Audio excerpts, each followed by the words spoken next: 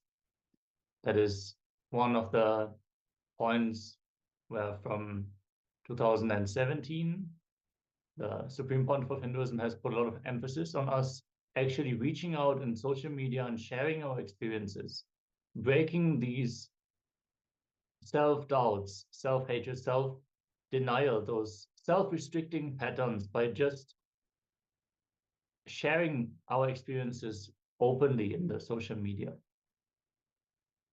So let us all share what we manifested in this round of the power manifestation and get ready to learn about the Nirahara Samyam.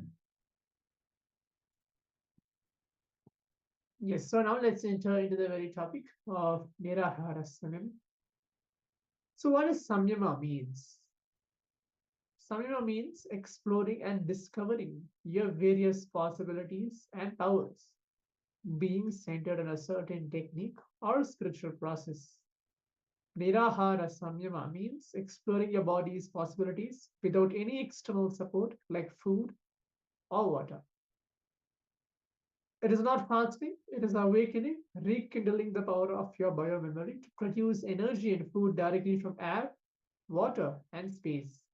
It is to produce energy directly from space, which is Paramashiva directly. Here we have the Shastra Pramana, where it tells all attributes of all the objects are present in a self. By contemplating its total identity with a particular object associated with its own attributes, the self also, being in contemplative union with that object, becomes that particular object itself, leaving no room for any doubt. So coming down to reality, we tell a kind of a real incident which has happened. There was a sadhu in Tiruvannamalai called Sorakkai Swami. Locally, Sorakkai means bottle god, a vegetable because there would be the shell of a half bottle god in which people put food. Whenever he feels like he will eat, otherwise he won't. The next person who wants to offer food to him, he will empty that bottle god and clean it and put the fresh food and keep it and go. He had some 25-30 dogs, his friends. Throughout his life, he lived in a 3 feet into 3 feet small structure. He never moved out of his place even to empty the bladder and bowels. As the birds started sitting on his head and eating from his hair, some of his disciples made a small stone pillow structure, which is only 3 feet into 3 feet. He sat there his whole life, and the kind of a space he radiated was so visibly declaring the powers of the yogic tradition. So this is just an Apta Pramana. Moving on to Pratyaksha Pramana, which is the medical studies, breakthroughs, finding of Niraharis. A medical research project on Nirahara program participants demonstrates within the span of 21 days. A couple of years back, when Swamiji used to conduct this very 21 days in awakening program, now it's called as Paramashivoham program itself. But those times when Swamiji was physically present, when he used to initiate people, give the initiation for them to manifest the Nirahara Samyama into their life. They used to be like months together, people used to do. They used to experience 90% of experience reduced cholesterol levels. They don't have cholesterol at all. 90% from 10 to 50 pounds weight loss. 92% experienced huge gain in vitamin levels. 100% experienced gains in vitamin D. 70% gain in hemoglobin. 85% decrease in urea. So all this is medically proven when you do the Nirahara Samyama. This research proves that we can successfully and permanently lose weight and recover from serious life-threatening illness like cardiovascular diseases, diabetes, high cholesterol, chronic fatigue, thyroid, and depression. Here, Swamiji tells your body is the miniature of cosmos with all possible intelligence in it. To add a point on it, Swamiji tells when you are in a human body, the only and one purpose is to achieve enlightenment. Whether you are in an animal body or you are in a body where you have taken a birth where you are a plant, you have taken a birth where you are a cat, you have taken a birth where you are something or another, but it's not possible for you until and unless you have taken a human body plus meeting an avatar, physical avatar, and you are continuously connected for you to achieve this phase of enlightenment. All of us, all the 8 billion people are here for that, but we are unconsciously living our life. That's what Swamiji meant. Your body is a miniature of a cosmos with all the possible intelligence in it.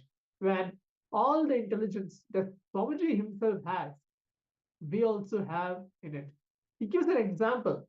If the fish can swim, you can swim. If the bird can fly, you can fly. Only you have to reawaken your possibilities from your biomemory. Just giving an example. If you are going back to see the Ramayana, when Rama was in a human form, he was as humanly formed as Swamiji is, as all of us are.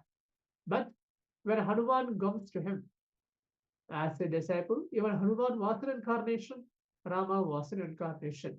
The word Ram was very powerful that Hanuman was able to fly to Lanka to protect Sita as well. So when Swamiji tells, yes, if you can fly, the bird can fly, you can fly. Hanuman, maybe for some of us, you may think, oh, Hanuman is kind of an animal and human both mixed together. But he just chanted the word Ram. That is Rama's name. Rama was in a human form. He is an incarnation, but he himself was in a human form. If the word Ram has a powerful meaning, the word Swamiji, the word Nityananda will have much more meaning than we can even manifest anything we want.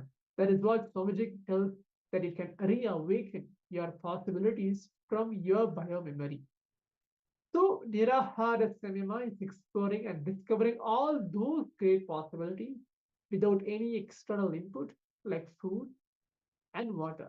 Science has already proved that without food and water, we can live. It's not that we are not able to live without food and water or no, but it's our decision, our consciously we think that, oh, I have not eaten food today, and we feel busy, or I have not maybe drank a coffee or water or anything. No, we might feel imbalance.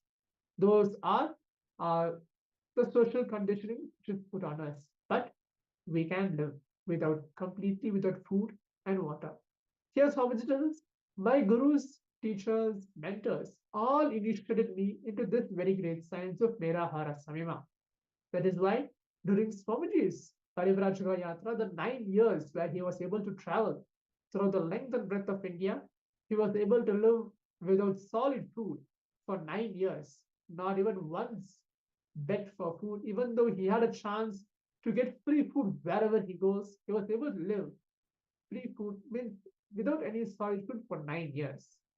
So it tells that your biomemory, which carries the intelligence to produce the food directly from the space, the sun rays and air, is possible. We always think that we get energy by food, but we do so many things. Our inner part of the body, which is that inside ourselves, we breathe, we eat, we drink, we think, we do actions, the digestions happen. So many things happening inside our body internally more than externally. So where does all those energy comes? If you measure it through science, we eat food, which is few calories, and so much happens in our body. So does that food gives us energy? Not at all. It is something else which is happening into our body, which is consciousness deeper, which makes us live more and more. So Nirahara Samyama is a powerful process to awaken the Kundalini energy inside you. So without further ado, without more of explanation, let's directly listen from the Supreme Pontiff of Hinduism, where he was actually conducting a 21 days program back in Madurai in 2012, where Swamiji himself explained the benefits. And if one person who is going to consciously decide, yes, I'm going to do this Nirahara Samyama, what has happened to that person and why you have to do, or Nirahara Samyama. So let's be in a complete space of listening. You can have a book and pen ready with you if you want to pen down some powerful cognition which you actually click and which you wanted to share by the end of this satsang.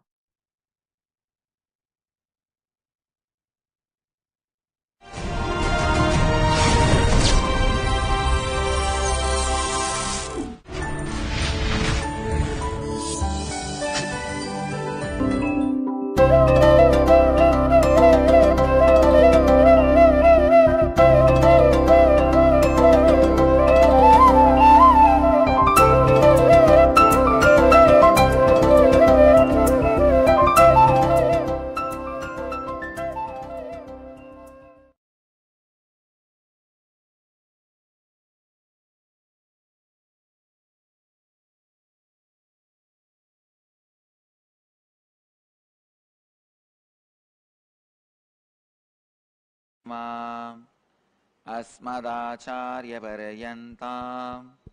वन्दे गुरुपरम्पराम्.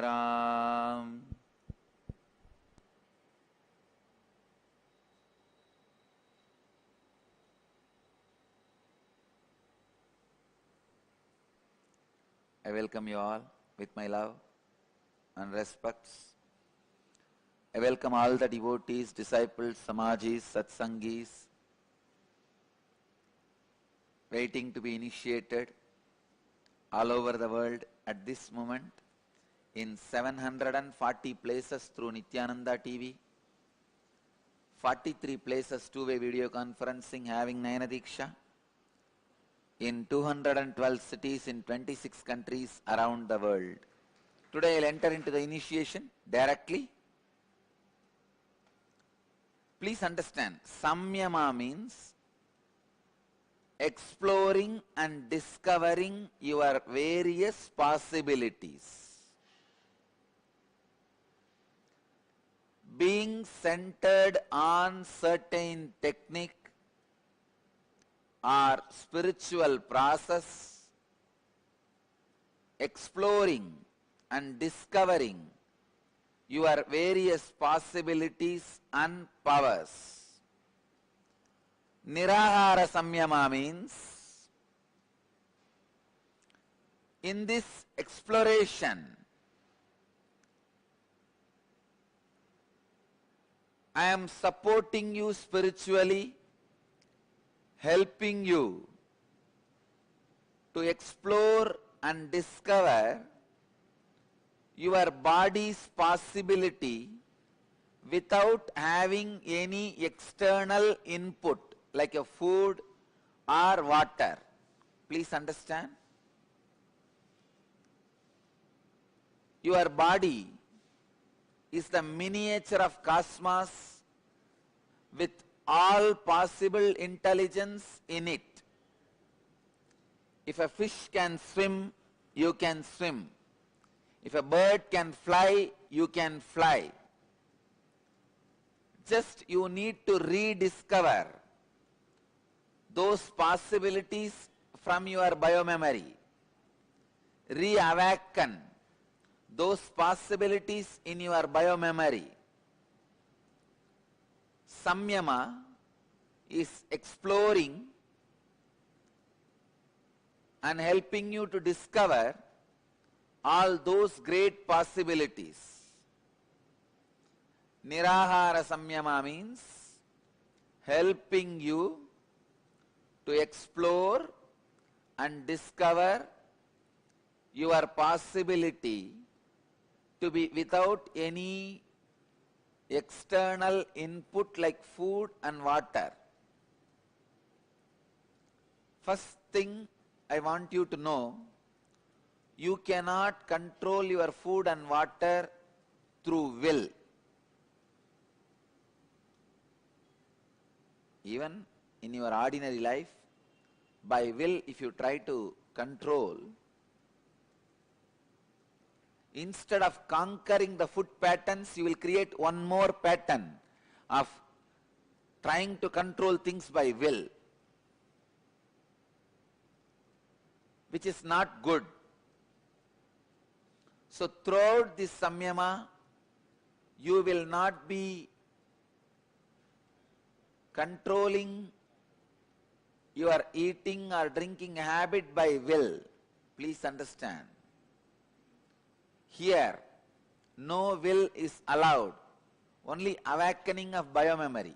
When your biomemory is awakened, you don't need a will. You will just like that feel highly energetic, highly feeling excited. That is the main thing. Mainly you will be getting liberated from many patterns you created with food. Please understand. Every human being associates his fear, his greed, his attention need, his idea of love with food.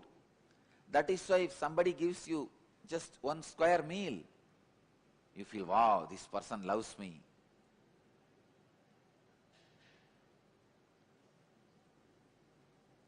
Food is very closely associated with love all over the world, not just in Indian culture. Of course, in Indian culture, food is equivalent to love. Food equal to love. Love equal to food.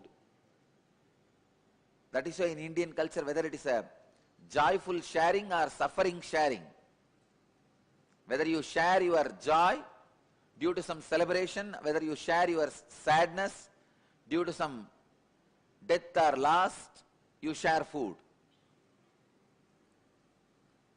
Food is directly associated with love, and same way, all the patterns related to love, attention need is connected with food. Food is very emotional zone. Now, when I am trying to liberate you from this food and patterns created by food, first thing will happen to you is those unnecessary sentiments and emotions associated with food will break. So the reasonless excitement, kind of a subtle joy, will be constantly happening in your system.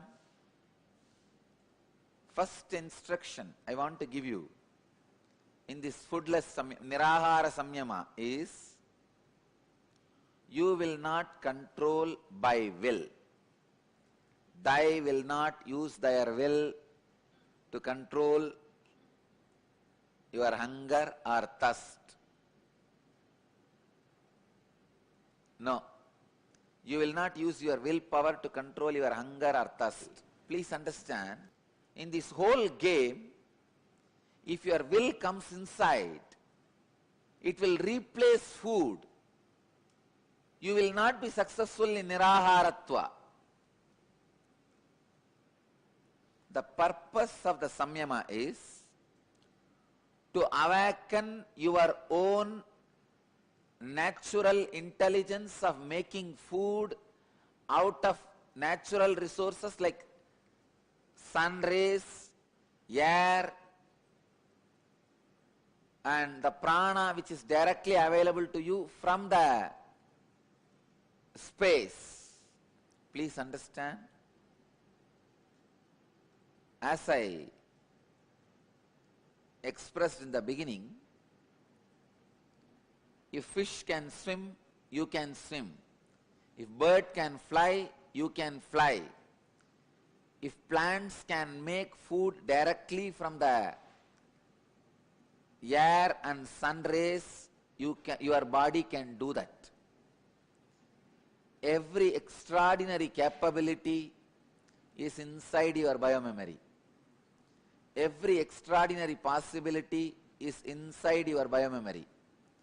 Master is the great invitation for you to explore and discover all the extraordinary possibilities inside you. I am the greatest invitation. So please understand, today by initiating all of you into this samyama, I am only going to kindle, awaken your own biomemory, which has the memory and intelligence, capability to produce food directly from the sun rays and the space and air and ether, without any solid input like food or water. The power of this samyama will be such, you will be so excited, you won't have the hangover of food. You won't have the hangover pattern of eating. So the samyama should be practiced without hangover. Please understand, this samyama is not aiming to save your food cost or your food bill. No. This samyama is aiming at many of the basic root patterns with which you suffer, which is associated with food pattern. When the food pattern is removed, many of those basic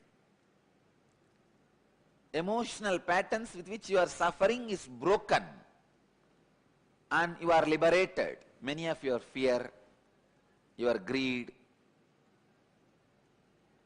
your attention need are all associated with food. Now, breaking that pattern, please understand, no reason you should fall sick. You are not expected to break your health through this samyama. No. That's the last thing I want. No, not even last thing. I don't want that. This samyama should only make you more healthy, excited, joyful and blissful. So please understand, this samyama should not make you fall sick. It should not make you fall sick. I want each one of you very sincere and honest to your own possibility and capability. But do not starve yourself. See, the samyama, nirahara samyama, is neither fasting nor starving.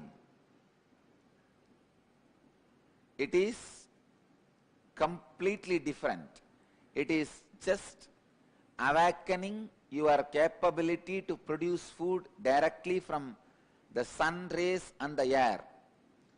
Because you have put too much of solid food into your body, you never allowed your natural intelligence of creating the food directly from the sun to function from many of your past births. The moment you assumed the solid bodies like a pig, buffalo, bull, and when you evolved to that kind of bodies in your journey, life journey, you stopped your natural intelligence functioning. See, when you are in the body of plants, trees, you had this natural intelligence of creating food directly from the sun rays and the ether. Now, when you evolved,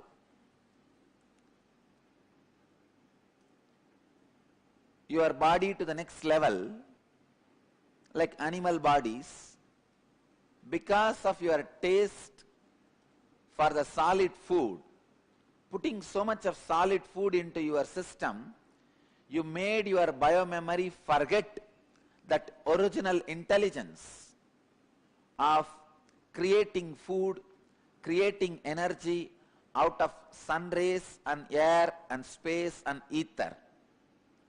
Now, again I am trying to reawaken that original intelligence. I tell you,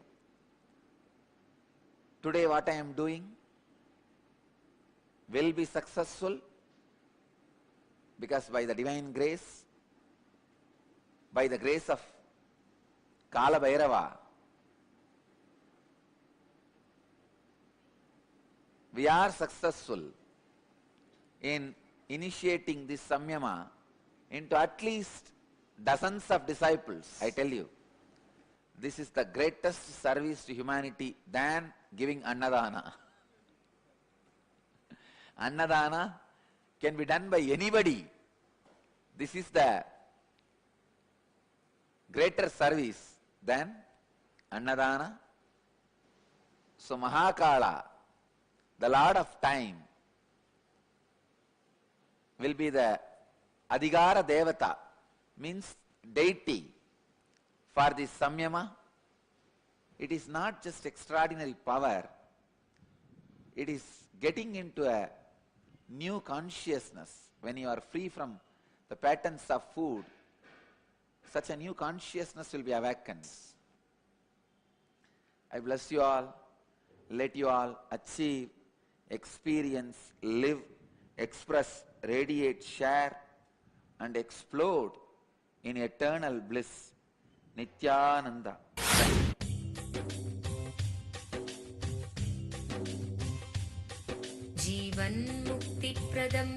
Paramahamsa Nityananda, a rare living incarnation, is named among the world's